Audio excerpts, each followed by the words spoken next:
ini ya kata Mas tadi bahwa memang orang pemakai narkoba sampai kloset aja dicuri, Iya. terus tabung gas juga yang nggak jelas-jelas diapain. Memang kalau pakai narkoba tuh memang halusinasinya tuh memang macam-macam ya.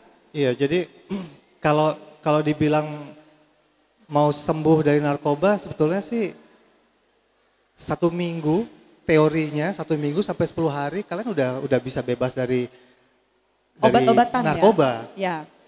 Yang nggak bisa, yang lama itu sugesnya. Oh, Sugesnya yang lama. tersugesti ya.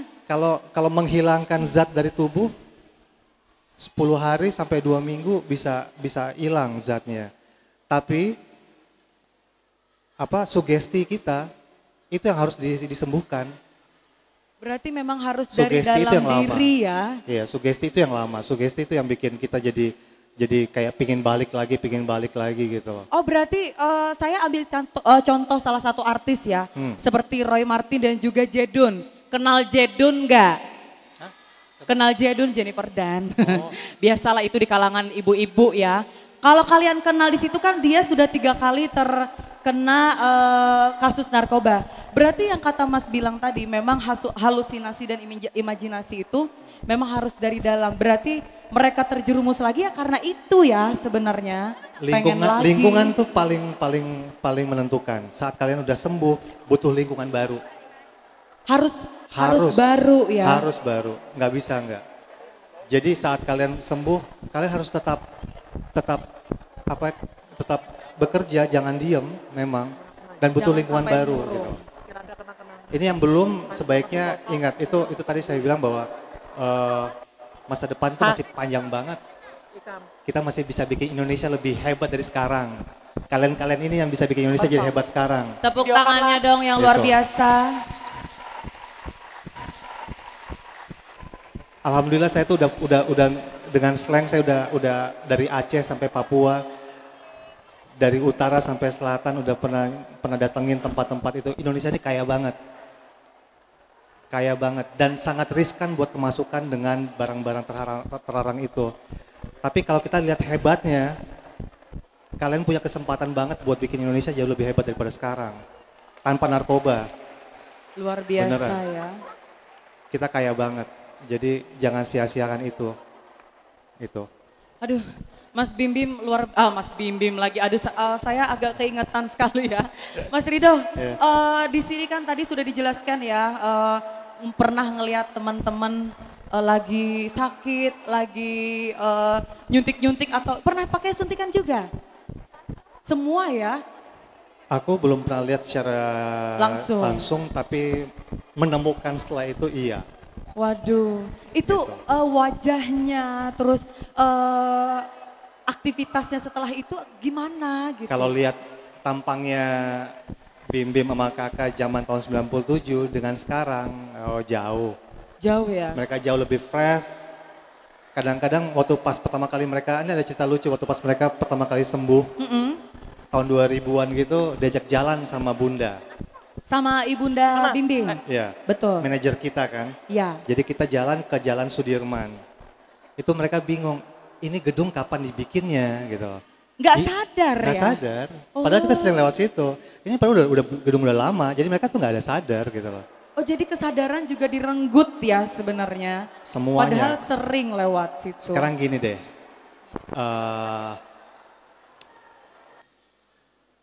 kalau kita bilang merdeka tuh apa sih? Bebas. Bebas dari penjajahan sih sebenarnya. Penjajahan apa aja, ya kan? Ayo penjajahan apa? Kalau pakai narkoba kalian merdeka nggak? Terus sekarang kalian protes-protes di daerah bahwa kita belum merdeka. Rasanya kita belum merdeka bukan masalah ekonomi aja. Dari hati kita sendiri, dari badan kita sendiri, kita harus merdeka dari narkoba, ya nggak sih? Betul itu. Iya. Betul apa enggak? Terus kalian di media sosial bilang bahwa Indonesia belum merdeka. Ya gimana mau merdeka, kalian sendiri menjajah diri sendiri dengan narkoba? Ya jangan mau lah gitu kan. Ngapain satu orang mau ngancurin kalian semua? Enak banget, aku sih nggak mau ya. Iya sih ya, kalau Gitu. dipikir-pikir ya. Iya. Kalau kita mikir yang waras ya. Tapi Waras. kalau sudah terjerumus ya itu jangan sampai kita terjerumus. Kalau yang terjerumus pun, ayo ada negara punya tanggung jawab untuk menyembuhkan kalian.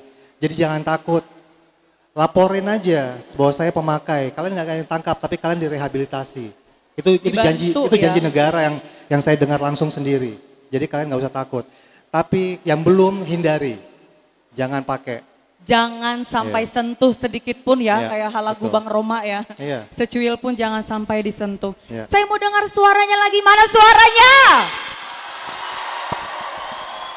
Mas Ridonya haus, jadi minum dulu ya. Silakan Bapak diminum juga Pak.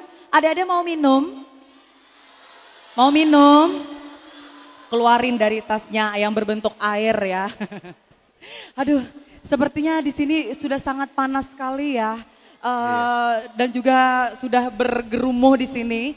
Memang mereka nunggu-nunggu dari tadi Mas Rido, kedatangan Mas Rido ternyata sudah datang, sudah nyanyi di sini. Dan yang saya pengen tahu, gimana sih ya caranya untuk generasi muda kita ini jangan sampai terjerumus ke situ. Aktivitas apa gitu yang menurut Mas Rido itu bisa membuat terkecoh dari situ gitu.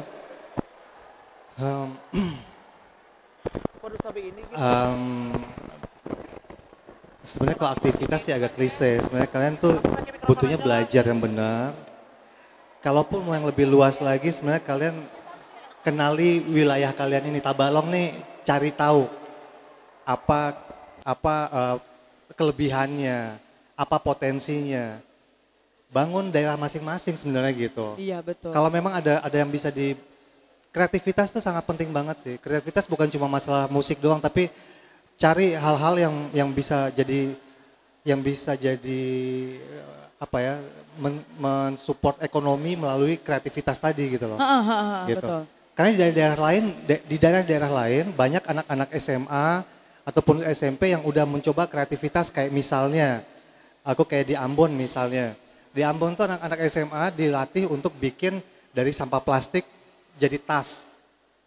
Jadi kreatif Jadi ya. kreatif. Kalian bisa bikin apa aja misalnya, dari apa sih yang paling, misalnya daun apa yang ini sih, betul. ataupun jadi makanan atau minuman, coba kreativitas seperti itu. Karena orang-orang yang secara ekonominya bagus sebenarnya bukan masalah dari dia sekolah atau gimana ya, tapi lebih ke kreativitasnya mereka juga. Oh iya, Sekolah betul. tuh sangat penting sekali, tapi kalian butuh kreativitasnya juga. Pola pikir ya sebenarnya. Gitu. Waduh luar biasa, tepuk tangan sekali lagi dong. Oke, terima kasih Bang Rido. Thank you. Sekarang saya mau ngasih ketiga narasumber kita. Silakan duduk, kayaknya capek ya berdiri ya. Saya mau tanya nih dari narasumber kita yang pertama.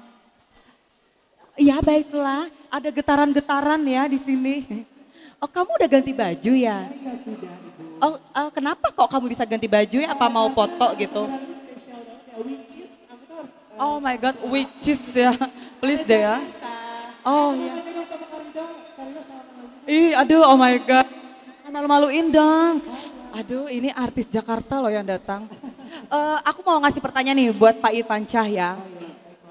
Pak, gimana sih Pak menurut Bapak caranya supaya generasi muda kita ini tidak tergiur dengan hal-hal yang seperti itu? Singkat saja Pak. Oke, pertama tadi kalian sudah paham, mengerti dampak dari penyalahgunaan narkoba itu. Jadi hidup itu kan pasti punya masalah. Ya betul Bapak. Ya kan? Pasti ada. Seperti kita dan semua orang punya masalah. Nah masalah itu jangan lari ke narkoba. Maka tadi jalin hubungan komunikasi dengan orang-orang terdekat. Betul. Ya, kalau ada sesuatu masalah, curhatlah kepada orang-orang terdekat. Curhat ya, kata Iya. zaman-zaman anak muda sekarang Iya. ya.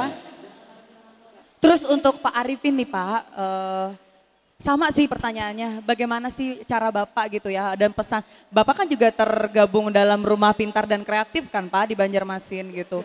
Caranya untuk supaya anak-anak muda ini sehat, dan karena kan gimana lagi sih generasi muda kalau bukan kita gitu yang meneruskan untuk bangsa ini gitu. Jadi kalau di tempat kami itu kami lebih merangkul.